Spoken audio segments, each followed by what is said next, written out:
지금 시리즈 설교를 하고 있습니다. 오늘은 6주차 재앙에 명중당한 피곤한 인생이라는 제목으로 은혜를 나누도록 하겠습니다.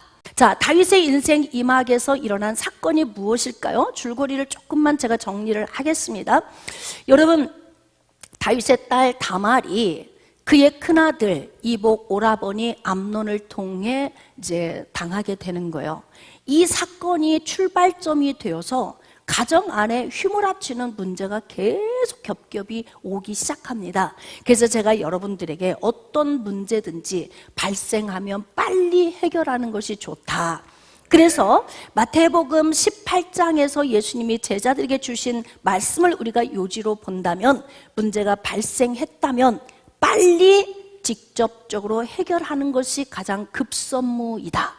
땅에서 메이면 하늘에서도 메이고 땅에서 풀면 하늘에서도 풀린다고 말씀하기 때문에 우리가 인생을 살아가면서 우리가 이 힘겨운 문제를 풀어가는 키는 누가 가지고 있다?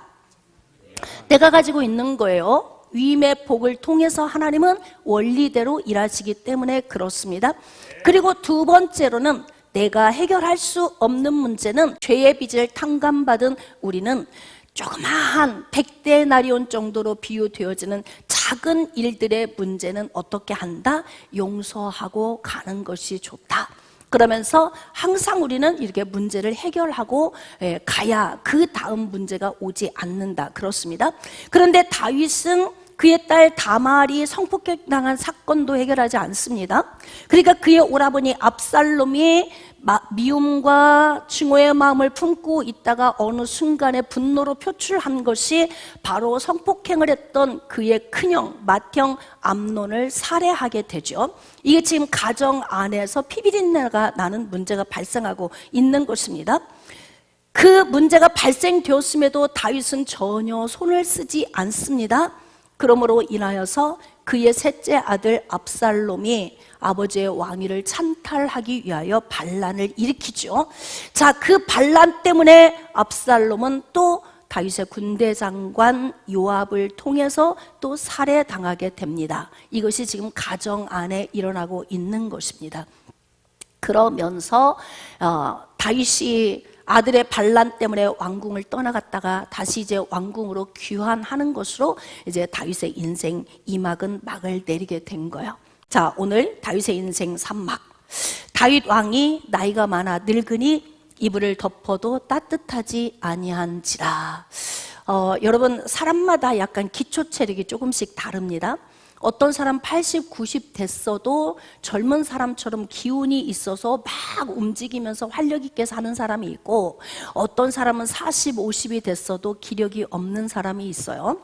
지금 다윗은 약 70여세가 가까이 오는 거예요. 지금 정확히 70인지 69세인지 뭐 그건 알 수가 없지만 70에 가까운 나이인데 이불을 덮어도 따뜻하지 않다. 그래서 병약해서 죽을 날 오늘 내일 기다리고 있는 상태인 거예요. 자, 이스라엘의 초대 왕 사울은 80을 살았는데도 전쟁터에 나가서 전쟁을 치릅니다. 그런데 다윗은 70을 살았는데 기가 지내서 죽을 때가 가까이 온 거예요. 저는 성경이 기록한 이 말씀을 통해 제가 묵상하면서 무엇을 깨달았냐면, 잠언 17장 22절 말씀에 보면 마음의 즐거움은 양약이라도 심령의 근심은 뼈를 마르게 하느니라. 여러분들이 다이어트 하고 싶어서 막 음식을 절제하면서 안 먹잖아요. 그렇게 할 필요 없어요. 진짜 다이어트 하고 싶으면요, 뼈를 마르게 하는 심령의 근심을 하시면 돼. 그러면 아주 백중백발 그냥 다이어트가 됩니다. 그러니까 그만큼 심령의 근심은 뼈의 골수가 빠져나갈 정도로 그만큼 고통스럽다는 거예요. 그러니까 살이 쭉쭉 빠지게 되는 거죠. 근데 지금 다윗이 보니까 기가 지냈어. 여러분, 우리가 이제 질병으로 인해 죽는 게 아니면 대부분 자기에게 주어진 연수를 다 살다 갑니다. 근데 성경에 기록된 말씀을 보면 다 죽은 사람들에게 뭐라고 이렇게 붙여져 있냐면 기가 지나여 죽으니라, 이렇게 기록이 돼 있어요. 그 말씀은 뭐냐면 이제 내가 살 수 있는 호흡, 숨을 쉴 수 있는 기력도 하나도 없다, 그 뜻이에요. 그러니까 내가 지금 살고 있는데 기력이 없다 그러면 갈 날이 가까워 온 거고, 내가 지금이라도 헌신할 수 있고 무엇인가 할 수 있다면 아직 나는 갈 날이 먼 거예요. 깨달아지시면 아멘. 근데 지금 다윗은 기가 지냈어요. 그래서 어떻게 하느냐, 처녀 아비삭을 구해서 그의 몸을 따뜻하게 해줘야 할 정도로 기가 지내서 바닥이 나 있고 지금 갈 날을 기다리고 있습니다. 이때가 되면 좀 해야 할 일이 있지 않겠습니까? 여러분, 갈 때가 가까워 오면 좀 인생도 서서히 정리를 좀 하셔야 돼요. 한없이 내가 영원히 살 거라고 생각하고 가시면 안 되고, 인생을 돌아보면서 내가 무엇을 정리해야 할 것인가, 이런 고민도 해야 할 필요가 있는데요. 어떤 분은 80, 90이 됐어요. 그런데 살림이 잔뜩 있는데도 계속 갖다 살림을 쟁여놔. 그냥 막 100년, 200년 살 것처럼. 이제는 버려야 될 때 하나하나 정리. 내가 세상을 떠나면 내가 쓰던 물건은 내가 미리 다 정리하고 모든 걸 다 정리하고 깔끔하게 정리하고 가야 되는 거예요. 다윗은 좀 어떨까요? 다윗이 인생 이막을 살아온 삶을 보니까 아무 일도 안 해. 가정을 위해서 고민하지도 않고 문제를 해결하지도 않으면서 무기력하게 그냥 재앙이, 가족들 죄에서 출발해서 재앙이 와서 그들에게 턱턱 떨어져서 그들을 폐업시킴에도 불구하고 다윗은 아무 조치도 취하지 않고 살고 있다, 이 말이에요. 그렇다면 지금 다윗이 인생 산막을 시작해서 갈 날이 가까워 온 노년의 시기를 보내고 있는데 다윗은 뭐라도 좀 하고 있을까요? 자, 열왕기상 1장 5절. 그때의 학기스 아들 아도니아가 스스로 높여서 이르기를 내가 왕이 되리라 하고, 헐, 이게 무슨 일이에요? 도대체 인생 2막도 3막도 집안 안에 문제가 끊이지 않고 일어나는 거예요. 이런 문제가 왜 오는 거예요? 여러분 생각해 보세요. 엎친 데 덮친 격이다, 설상가상이다. 아주 그냥 이 미끄러운 땅 위에 또 미끄러운 요인이 또 겹치고 자꾸 겹쳐가지고 그냥 살얼음판을 걷듯이 인생을 걸어야 할 수밖에 없는 그런 문제들이 왜 오는 거예요? 왜 어떤 사람은 그렇게 많은 문제에 휘청거리고 어떤 사람은 평탄한 길을 가는 것입니까?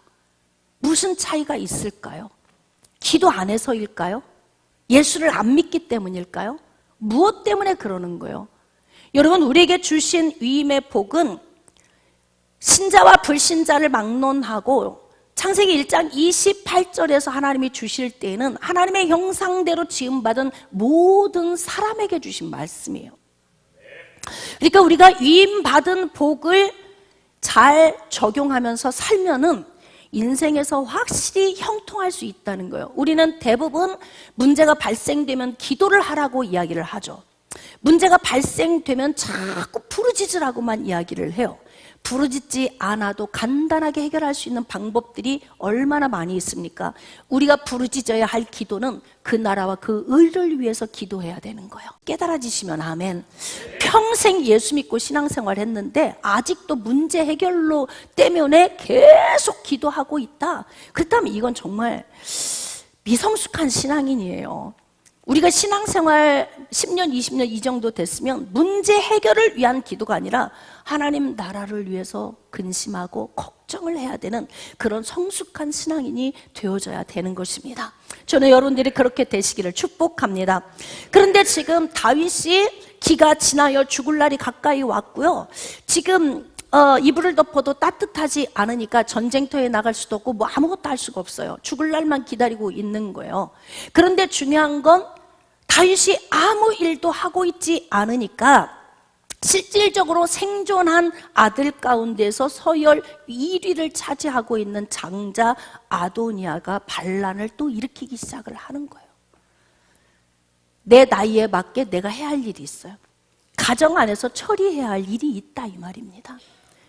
기가 지내서 정사를 볼 수가 없다.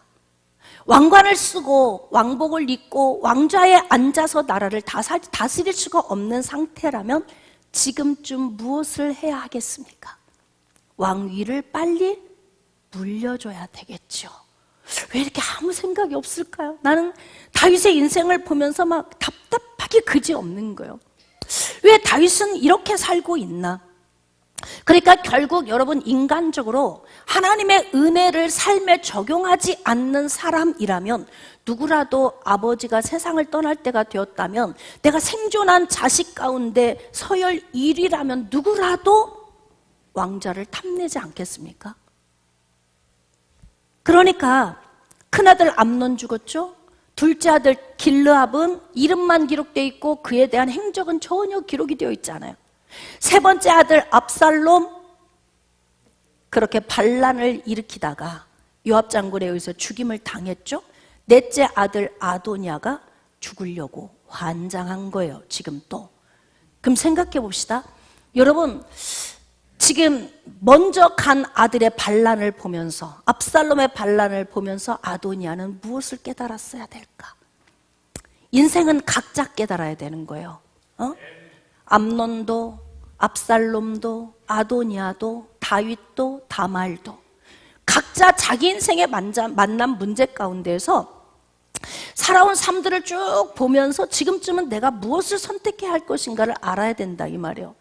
자기 형 압살롬이 반란을 일으키다가 죽임당한 상황 지켜봤잖아요. 그럼에도 불구하고 아도니아가 어떻게 했다? 스스로 높였다. 자, 그리고 내가 왕이 되리라 하고 자기를 위해서 병거와 기병과 호위병 50명을 준비하니 누가 생각나요? 이거 누가 했어요? 압살롬이 했잖아. 세 번째 아들이. 이렇게 지금 자녀들이 마음 안에서 인간의 탐욕, 욕망을 가지고 계속 지금 뭔가를 모반 사건을 준비하고 있는데 아버지는 기운이 진해서 갈 날이 가까워 왔는데 아무것도 안 하고 계신다 이 말입니다. 그러다가 만약에 어느 날 기가 진해서 1%도 기운이 없어서 숨 쉴 힘도 없어서 숨이 그냥 멎었다면 어떻게 할 것입니까? 그때는 자식들 사이에서 칼부림 나겠죠. 서로 왕이 되겠다고. 그러니까 이것을 읽을 수 있어야 돼. 열왕기상 1장 6절 그는 압살롬 다음에 태어난 자요 용모가 심히 준수한 자라.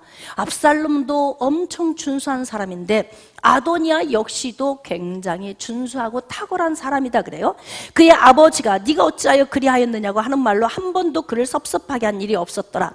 저는 이 말씀을 제가 깨달은 방식으로 이렇게 해석을 해봤어요. 네가 어찌하여 그렇게 했어? 이런 것을 한 번도 아버지가 터치한 적이 없어. 그래서 아들의 마음을 섭섭하게 한 적이 없다. 이것을 여러분이 한번 고민해 볼까요? 이 아들이 너무 잘 살아서, 너무 정도의 길을 가서, 잔소리 들을 일 없이 너무 잘 살아서 그래서 터치를 안 한 것일까요? 아니면 아버지가 자녀들을 그냥 놓고 갔기 때문에 무방비 상태로 방치했기 때문에 터치를 안 한 것일까요? 다윗이 인생 이막 살아온 삶을 보면 좀 읽어지지 않습니까? 어느 쪽에 가깝겠습니까? 다윗은 제가 볼 때는 뭐냐면 자녀들을 방치하고 온 거예요. 그러니까 너 왜 이렇게 했어? 라고 한 번도 아들의 마음을 섭섭하게 한 적이 없대요. 여러분, 부모가 돼봐야 자녀들은 부모의 심정을 알아요. 부모가 되면 자녀들에게 그렇게 해주고 싶은 말이 많아. 맞아요? 틀려요? 해주고 싶은 말 많지 않아요? 얘들아 이리 와봐라. 다말이 오빠에게 당한 거 그거 내가 문제 있었다. 만약에 이런 문제가 왔을 때 너희들이 어떻게 했으면 좋겠니? 소리를 질러서 뛰쳐나오든 뭔가 눈치를 봐서 재치 있게 해서 앞으로는 이런 일 당하지 않도록 이렇게 살아야 한다? 딸들 모아놓고 할 말 있을까 없을까요? 집안에서 그런 사건이 일어났으면 딸들 모아놓고 해야 될 말 있죠? 암논이 죽었어요. 자, 그러면 아들들 모아놓고 해야 될 이야기 있을까요 없을까요? 얘들아 큰아들 암논처럼 그렇게 살지 말아라. 악한 계획을 세우면 반드시 이것이 부메랑이 되어서 자기가 그 웅덩이에 빠지는 거야. 그러니까 너희들은 이 악한 계획을 세우지 말고 잘 살아야 된다 할 말 있겠죠? 모반하다가 압살롬이 죽었어요. 그러면 나머지 남은 아들을 데려다가 할 말 있을까요 없을까요? 있죠. 많아. 할 말 많아요. 압살롬처럼 모반하다가 왕자 찬탈하기 위해서 모반하다가 저렇게 죽임 당하지 말고 하나님이 정해 놓으신 하나님의 계획 안에서 우리가 살았으면 좋겠다. 그리고 자녀들 다 데려다 놓고서 차기 왕은 솔로몬이다. 공식적으로 이야기해놓고 만약에 내가 기운이 진해서 이불을 덮어도 따뜻하지 않고 정사를 볼 수 없는 상황이 될 때 그때가 되면 내가 솔로몬에게 왕위를 넘겨주리라. 뭔가 좀 해야 되지 않아요? 할 말이 많지 않습니까? 부모가 자기 인생을 잘 살아서 할 말이 많은 게 아니에요. 못 살수록 할 말이 많어. 예? 내가 못 살아왔을수록 할 말이 많은 거예요. 왜? 내가 이렇게 인생의 요철 부위를 지나오면서 아픔도 슬픔도 고난도 너무나 많은 인생의 힘겨운 삶을 살아왔기 때문에 내가 사랑하는 자식들만큼은 그렇게 살게 하고 싶지 않아. 이게 부모의 마음이에요. 그래서 내가 실패했던 삶, 실수했던 삶, 도둑질 맞은 삶, 힘겨웠던 인생의 삶에 대해서 또 얘기하고 또 얘기하고 반복적으로 또 이야기를 하는 거예요. 왜? 사랑하기 때문에. 자녀들은 부모가 되어봐야 부모의 마음을 이해할 수 있어요. 이렇게 생각할 수도 있어요. 아버지는, 엄마는요, 왜 그렇게 사셨어요? 그래, 그렇게 살아서 너희들에게 잔소리하는 거야. 왜? 내가 간 길에 전철을 밟지 말라고. 너희들은 행복하라고. 얼마나 할 말이 많아. 그런데 한 번도 아들의 마음에 한 번도 섭섭한 말을 한 적이 없다. 정상이에요? 아이들이 어려서 자라면서부터 부모로부터 한 번도 혼난 적이 없다. 가능해요? 그건 가능한 얘기가 아니에요. 그러니까 결국 아도니아가 인생을 너무 잘 살아서 터치할 일이 없었다가 아니라 다윗은 자녀들을 방치하고 갔다. 놓고 갔다 이거예요. 오늘 또 한번 점검해 볼까요? 모세가 출애굽할 때에 바로와 협상을 하는 거예요. 근데 그 바로가 그 협상하는 가운데서 계속 타협을 제안하는 거예요. 장정만 갔다 와라. 자식들도 놓고 짐승도 다 놓고 가라는 거예요. 근데 모세는 거기에서 절대로 굽히지 않았어요. 그가 제안하는 그 타협에 협상하지 않았습니다. 그리고 어떻게 했습니까? 다 데리고 갔단 말이에요. 짐승도 다 가지고 가고 자녀들도 다 가지고 갔어요. 여러분, 인생에서 내가 왕좌에 있어. 왕복을 입었고 왕관을 썼고 왕좌에 앉아서 내가 통치하고 다스리고 있어요. 밖에 가면 다 인정받아. 다 좋은 사람이라고 그래. 밖에 나가면 호인이라는 얘기 듣고 나라 잘 다스렸어. 그런데 가정만 오면은 칼부림 나는 문제가 계속 발생을 하는 거예요. 그러니 심령의 근심은 뼈가 마를 수밖에 없어. 고작 나이 70에 기가 진해서 죽을 때가 됐다 이 말이에요. 다른 사람은 80인데도 전쟁터에 나가서 전쟁을 하고 있는데, 그러니까 다윗은 왕좌에 있으면서도 심령의 평안을 누리지 못했다는 거예요. 뼈에서 골수가 빠져나갔다는 거예요. 그래서 우리 인생의 기본 삶의 평안은 어디에서 우리가 만들어야 하냐면 가정 안에서 만들어야 돼. 그래서 자녀도 잘 돌아봐야 돼요. 돈 벌다가 자녀 놓치고 간다면 이건 정말 어리석은 거예요. 직장 생활 하다가 부부의 관계 놓치고 간다? 인생의 삶 살다가 물질 다 놓고 간다? 이거 여러분 뒤돌아서면 정말 후회 막급한 일들이죠. 왜? 다윗이 범죄했기 때문에 이 가정에 이렇게 칼이 툭툭 떨어진다고 오해하시면 안 돼요. 하나님은 일을 하실 때에 각 사람의 죄에서 재앙이 출발하게 원리를 정해 놓으셨기 때문에 이제부터는 각 사람이 어떻게 살아야 하는가, 이것이 관건인 거예요. 그러니까 다윗은 마음의 경각심을 가지고 자녀들 불러다 놓고 다말처럼 이런 문제 없도록 이렇게 해야 한다. 암논처럼 악한 동기를 가지고 인생의 문제 풀어다가 저렇게 죽임당하지 않아야 된다. 압살롬처럼 저렇게 모반하다가 하나님의 뜻을 거역하고 가다가 저렇게 인생의 비참한 말로를 맞이하지 않아야 한다. 할 말이 얼마나 많아. 문제 많을수록 할 말이 많다. 그래서 부모가 자녀에게 잔소리를 계속하는 건 잔소리가 아니고 자녀의 인생이 잘 되라고. 깨달아지시면 아멘. 근데 이렇게 섭섭하게 한 일이 한 번도 없이 다윗은 그냥 가는 거예요. 자, 그래서 징계가 없으면 사생자요 참 아들이 아니니라. 히브리서 12장 8절에 기록되어 있어요. 부모는 자녀를 자꾸 징계해야 됩니다. 사랑의 훈계를 해야 됩니다. 할렐루야. 권면을 해야 합니다. 자녀들은 부모의 말씀에 순종하고 그 말씀을 잘 귀담아 듣고 다시는 부모가 실수하고 실패하고 잃어버리고 갔던 그 전철을 밟지 않도록 부모님의 말씀에 귀를 기울이는 지혜가 필요하다는 것입니다. 자, 본문 말씀 열왕기상 1장 7절. 아도니아가 수리아의 아들 요압과 제사장 아비아달과 모의하니 이렇게 자, 마병과 병거를 준비하고 또 호위병을 훈련시킨 이제 장자가 된 거죠. 네 번째 아들 아도니아가 어떻게 했냐, 군부 세력과 종교 세력을 완전 포섭을 해버린 거예요. 여러분, 요압 장군은 다윗이 헤브론에서 유다의 왕이 될 때부터 함께 했던 사람이에요. 조카야, 조카.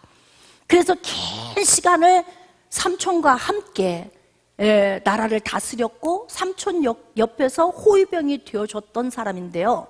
이제 삼촌이 기가 지내서 죽을 때가 가까이 오니까 어떻게 했습니까? 그의 아들 아도니아와 함께 모반에 가담하게 되는 거야. 그러니까 아도니아가 요압 장군과 제사장 아비아달을 포섭해버리니까 군부 세력과 종교 세력을 전부 다 포섭해버렸으니까 이제는 어떻게 해요? 걱정할 일이 없는 거예요. 다 된 거지. 그러면 자기의 목적을 이룰 수 있는 거 아닙니까? 여러분, 이렇게 인생 가운데서는 하나님의 계획과 무관한 일들이 계속 일어나는 거예요. 심지어는 누구 가운데서도, 구원받은 그리스도인들 가운데서도 하나님의 계획과 무관한 일들이 이렇게 일어나고 있어요. 지금 압살롬의 문제나 아도니아의 반란의 문제가 하나님의 계획에서 온 거 아닙니다. 깨달아지시면 아멘. 그리스도 안에 산다고 우리에게 일어나고 있는 모든 일이 다 하나님께로부터 온 거야. 이렇게 해석하면 굉장히 위험해요. 그럼 운명론이 되는 거야. 팔자론. 내 팔자는 이런 거지. 하나님이 나에게 복을 안 주시니까 나는 이렇게밖에 살 수 없어. 한번 음성 들어볼까요? 그 복은 네가 만든 거야. 네가 만든 거. 하나님께서 복을 주실 때는 어떻게 주시는 거예요? 복이 하나님께로부터 출발할 때 복 받을 수 있는 합당함이 있어야 복이 오는 거다, 이 말이에요. 그러므로 우리가 인생의 삶을 살면서 합당함을 선택해야 되는 거예요. 내가 복을 받을 수 있는 그릇이 되는 거예요. 하나님의 복을 주시고 싶으셔서 막 주변에 요인을 많이 주셔. 그럼에도 불구하고 이 인품이 그 복을 받을 만한 그릇이 안 돼. 그러면 놓쳐버리는 거예요. 그래서 우리가 항상 우리의 삶을 잘 돌아봐야 된다, 이 말입니다. 이렇게 이제 종교 세력, 군부 세력을 다 포섭해버렸으니 아도니아가 왕좌에 올라가게 된 거예요. 그래가지고 이제 또 압살롬 왕 만세 하듯이 막 백성들이 다 모여가지고 아도니아를 높이고 있지 않습니까? 자, 열왕기상 1장 9절 이하. 아도니아가 에느로겔 근방 소헬렛 바위 곁에서 양과 소와 살찐 송아지를 잡고 왕자 곧 자기의 모든 동생과 왕의 신하된 유다 모든 사람을 다 청했어. 그리고 어떻게 했냐, 아버지에게 속해 있는 오로지 충신, 다윗에게 속해 있는 충신만 빼놓고 다 부른 거예요. 그리고 여기서 스스로 왕이 되었습니다. 아버지는 뭐 하고 계시는 거야? 이때까지 뭐 하고 계신 거예요? 그냥 기운이 지내서 아무 생각 없이 있는 거죠. 재산 많이 있는데 이거 자녀들에게 상속을 해주고 가야 돼. 어차피 갈 땐 주고 가야 되잖아. 내 거 아니잖아요, 그렇죠? 내가 많이 벌어놓으면 나중에 자녀들이 다 가져가게 돼 있잖아요. 그럼 어떻게 해서든지 자녀들이 힘든 문제 만나지 않도록 고민해야 돼. 그래서 미리 살아있을 때 조금씩 10년 주기로 조금씩 증여를 미리 해준다든지, 아니면 상속을 하더라도 어떤 방법으로 하면 세금을 많이 내지 않고 상속할 수 있는지 이런 것도 미리 공부해 놓으면 이 가문 자체가 얼마나 안정감이 있겠습니까? 다윗은 아무 생각 없이 있잖아요. 자, 그럼 보겠습니다. 아도니아가 모반을 해서 왕좌에 앉게 됐어요. 하나님은 이때 뭐 하고 계실까? 하나님은, 여러분, 하나님의 계획이 있어요. 우리는 일반적인 시간을 살아가고 있어요.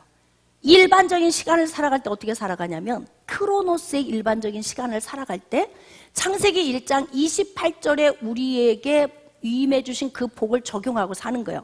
생육하고 번성하고 충만한 거예요. 둘을 낳든 셋을 낳든 넷을 낳든 우리가 가족 계획을 세우고 사랑하며 가는 거예요. 또 그 다음에 땅을 정복하는 거예요. 열심히 공부해서 땅을 섭렵하고 정복하고 막 자격증도 여러 개 따놓으면 여기 아니면 저기 저기 아니면 여기 먹고 살 곳 많잖아요. 뭐 하고 있는 거야? 근데 젊은이들은 요즘같이 공부할 수 있는 기회도 많아요. 대학교도 가면은 다 막 돈 별로 안 내도 다 할 수 있는 그렇게 좋은 환경이고요. 국가에서도 다 이렇게 교육받을 수 있는 보조가 다 이루어지고 있어. 근데 나이 젊은 사람들은 뭐 하고 있는 거예요? 그냥 하루하루 시간을 그냥 보내고 가고 있잖아요. 땅을 정복하는 거 그 열심히 크로노스의 시간 가운데서 해야 돼요. 그래야만이 어떻게 돼? 땅에 있는 모든 것들을 다스리며 살 수 있는 거예요. 그게 나에게 누림이거든요. 경영하고 관리하는 거거든요. 이 부분을 내가 많이 경영하고 많이 관리하고 많이 누리게 되려면 많이 정복해야 하고, 그리고 많이 정복한 것을 내가 복되게 쓰려면 어떻게 해야 될까요? 가정 안에서 생육하고 번성하고 충만한 게 있어야 돼. 그래야 돈을 벌어도 쓸 곳이 있어야 보람이 있는 것이고, 쓸 곳이 없는데 돈 벌어서 뭐 할 거예요? 그렇지 않아요? 그러니까 인생에 하나님이 주신 창조의 원리대로 열심히 우리가 살아가요. 우리는 그렇게 일반적인 시간을 살아가고 있는데, 하나님은 하나님의 때, 카이로스의 때의 시간을 가지고 계시다가 어떻게 하냐면 하나님의 때에 우리가 살아가고 있는 시간에서 당신이 필요할 때 개입하는 거예요. 지금 이렇게 아도니아가 반란을 준비하고 있는데 우리 하나님은 뭐 하고 계신 거예요? 여러분, 하나님께서는 솔로몬이 태어나기 전부터 다음 이을 왕을 다 계시해 주셨어. 하나님은 미리 계획을 갖고 계신 거예요. 근데 하나님은 하나님의 계획을 갖고 계시는데 인간들이 일반적으로 살아가는 삶에서 이상한 일이 벌어지고 있네? 지금 반란이 일어났네? 아도니아가 또 왕자에 앉았네? 하나님은 지금 이렇게 지켜보시다가 어떻게 해요? 하나님의 때에, 적기에 하나님이 일을 하신다 이 말이에요. 그러면 지금 여기에 보면은 이렇게 스스로가 불법적으로 왕권을 차지하게 된 거죠. 자, 근데 다윗이 모르고 있어요. 이때 누가 지금 이제 선발주자가 되어서 이 문제를 해결하게 되냐면 선지자예요, 선지자. 나단 선지자는 하나님께서 솔로몬을 왕으로 이미 계획하고 있다는 것을 예언했기 때문에 아는 거예요. 그러니까 나단 선지자가 뛰어야 되는 거야. 이때 나단 선지자가 어떤 지혜를 통해서 어떻게 전략을 가지고 뛰느냐에 따라서 이제 하나님의 계획이 순탄하게 이루어질 수도 있고요, 사람이 하나님의 뜻에 준해서 지혜롭게 뛰어주지 않으면 하나님의 나라가 더디가게 될 수도 있어. 자, 근데 지금 나단 선지자가 밧세바를 찾아갔어요. 지금 아도니아가 왕이 되고요, 난리가 났습니다.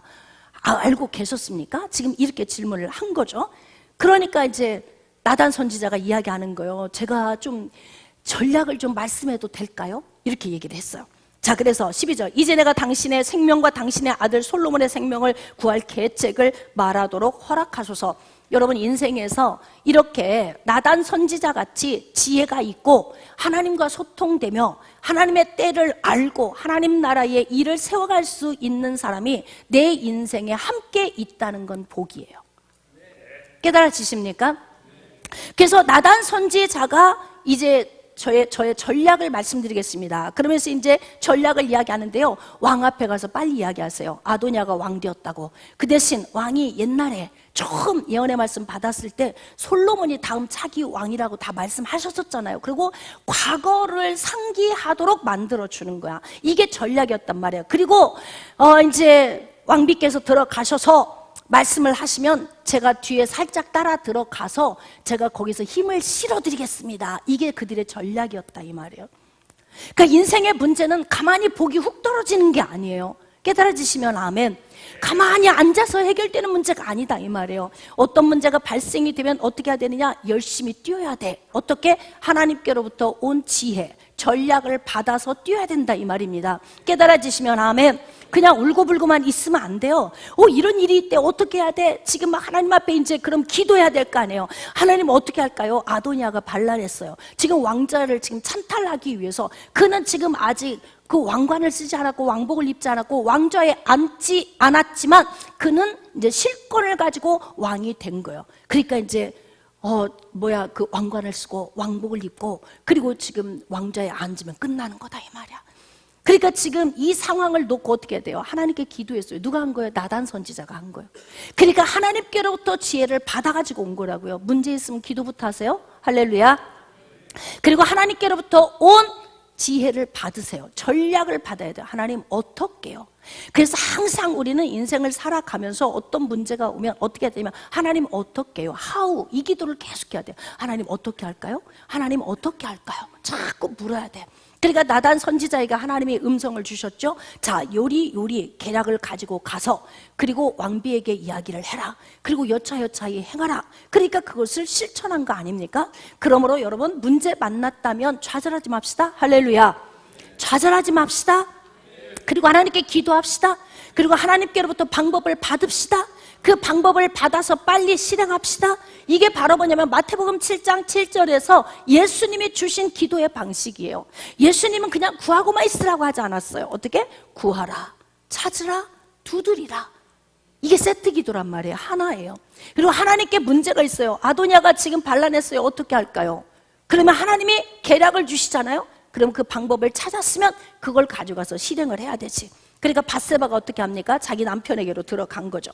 자, 열왕기상 1장 15절 이하 밧세바가 아침에 침실에 들어가 왕에게 이르니 왕이 심히 늙었으므로 수넴 여자 아비삭이 시중을 들고 있는 거예요. 자, 이때 밧세바가 가서 이제 왕에게 이야기합니다. 17절. 그가 왕께 대답하되 내 주여 왕이 전에 왕의 하나님 여호와를 가리켜 여종에게 맹세하시기를 내 아들 솔로몬이 반드시 나를 이어 왕이 되어 내 왕 위에 앉으리라 하셨거늘 이제 아도니아가 왕이 되었어도 내 주 왕은 알지 못하시나이다.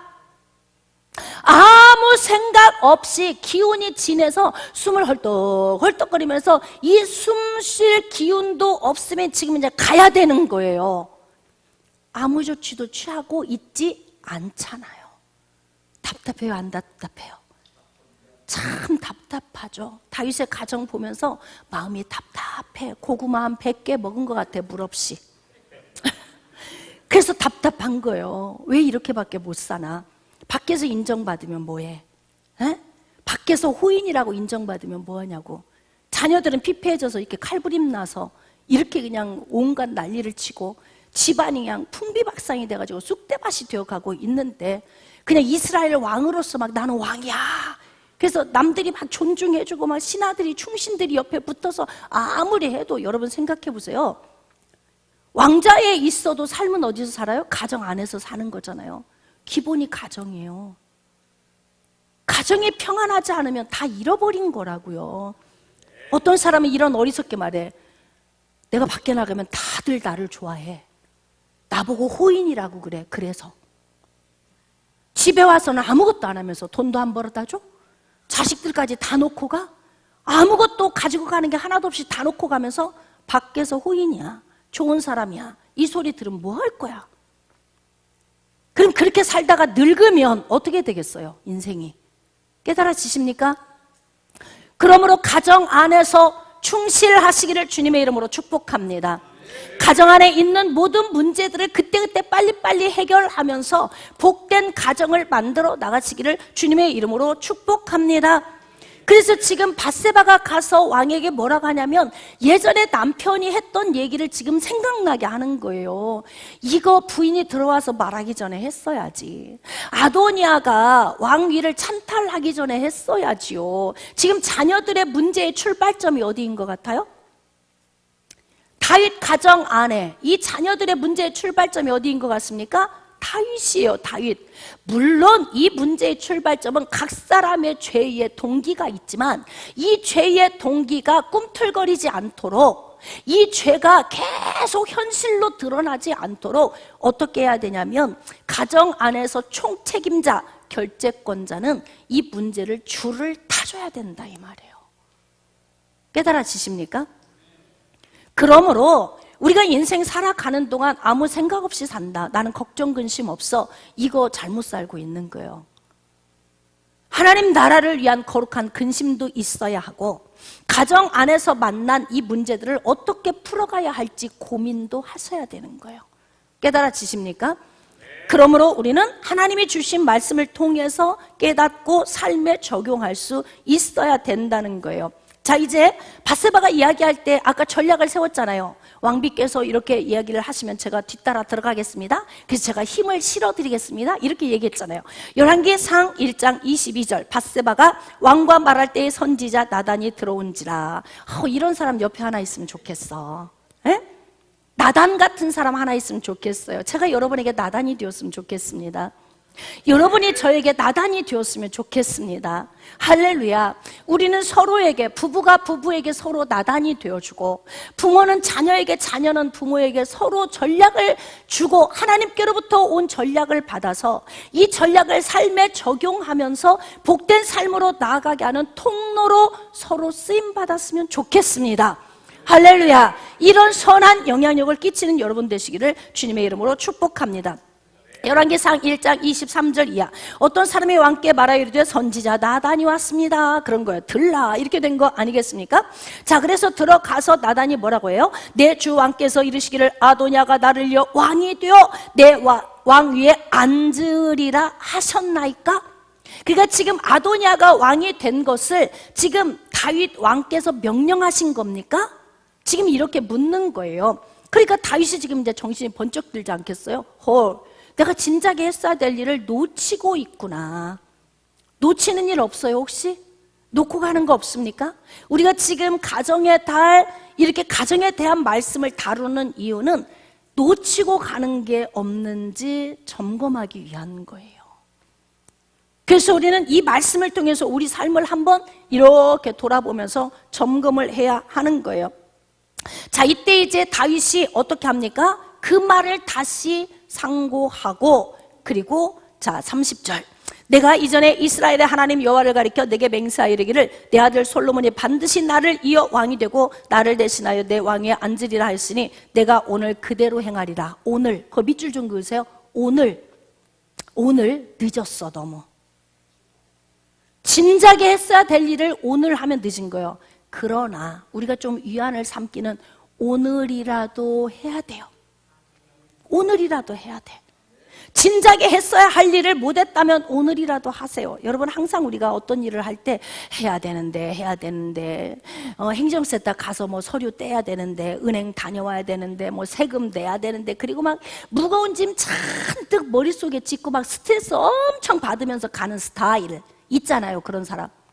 어떤 사람은 이 스트레스 받는 요인을 먼저 털어. 빨리 가서 은행, 얼른 행정센터 가서 다 빨리빨리 해.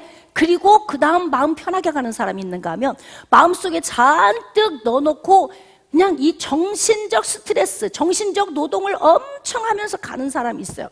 여러분은 어떤 스타일입니까? 오늘 해야 될 일이 뭐예요? 지금 해야 될 일이 뭡니까? 항상 뭐예요?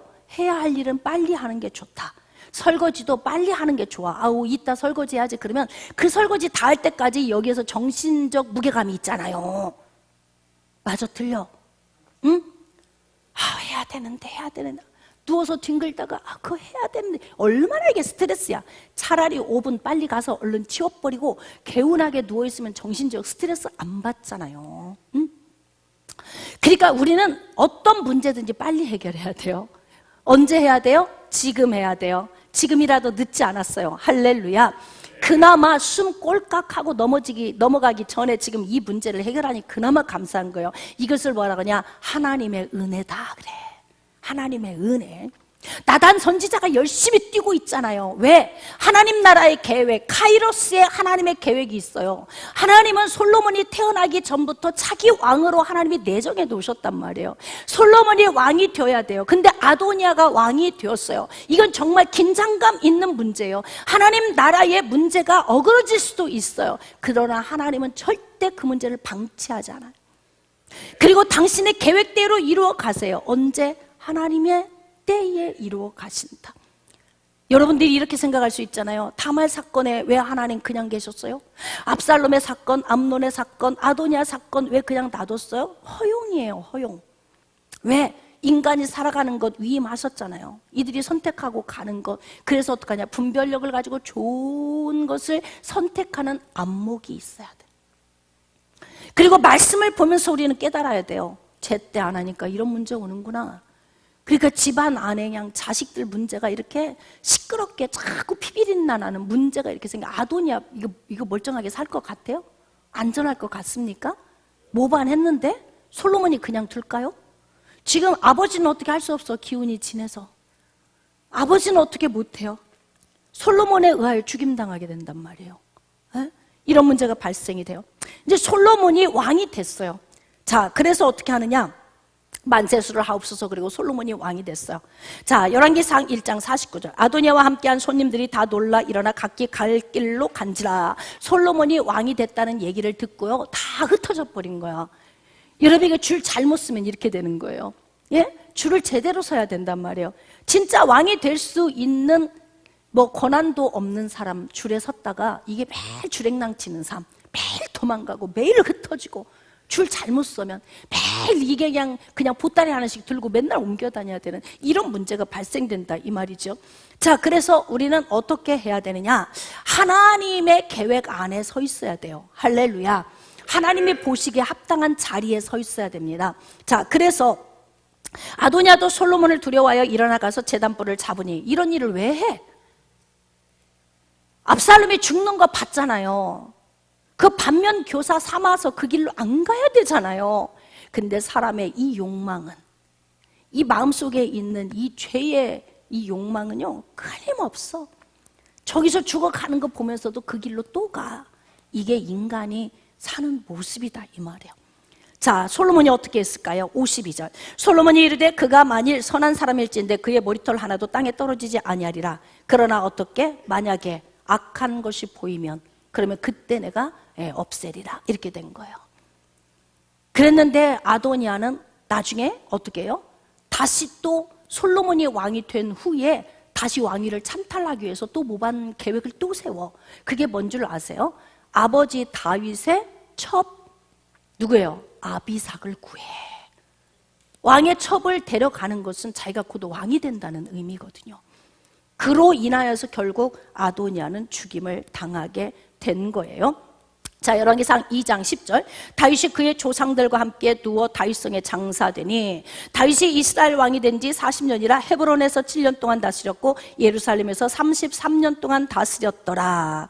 참 다윗의 인생 산막을 보면요, 좀 기왕이면 죽기 전에 좋은 모습을 보고 죽었으면 참 좋을 텐데 마지막 숨이 끊겨지는 순간까지도 이렇게 가정 안에서 피비린내 날 수밖에 없는 요인을 발생시켜 놓고 세상을 떠난 거예요. 재앙에 명중당한 피곤한 인생을 살았죠. 다윗의 인생이 어떤 것 같습니까? 어때요? 여러분들이 잘 한번 생각해 보세요. 인생 1막 사울에게 쫓겨 약 20여 년. 그래도 왕좌까지 왔잖아. 도망왔잖아요. 그래도 그때는 하나님 붙들었잖아요. 기도했잖아요. 하나님과 소통됐잖아요. 그러니까 그는 복된 삶을 살았던 거예요. 쫓겨다니면서도.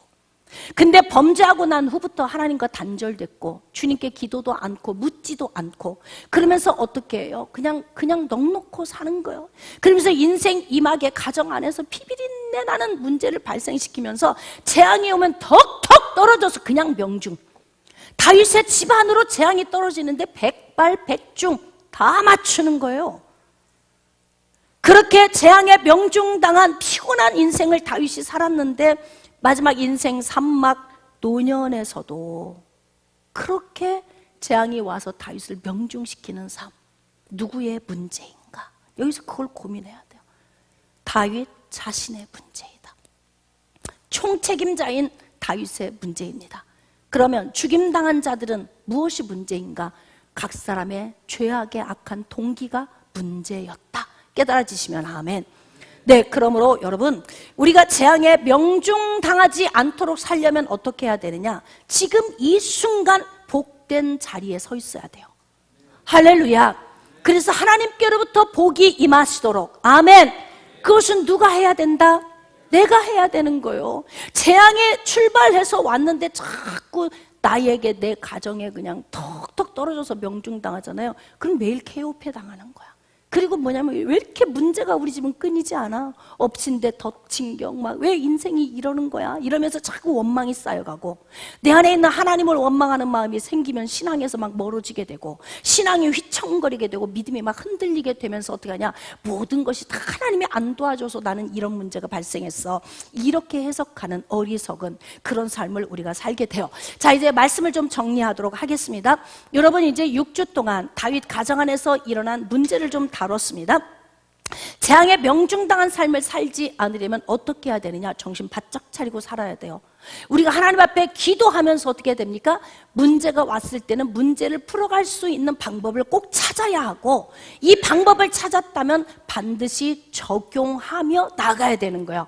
이것이 적용이 되면 하나님께서 주신 지혜는 모든 것이 정확하게 풀어질 수 있는 요인이 되는 것입니다. 그러므로 이렇게 다윗은 아무 생각 없이 인생 2막과 3막, 재앙에 명중당하여 KU패당한 삶을 살면서 피곤한 인생을 사니까 80에도 전쟁터 나가는 사람이 있는가 하면 이제 나이가 70인데 기운이 지내서 죽었더라, 이렇게 기록이 되어 있습니다. 다윗의 인생을 여러분들이 묵상하면서 무엇을 깨달으셨습니까?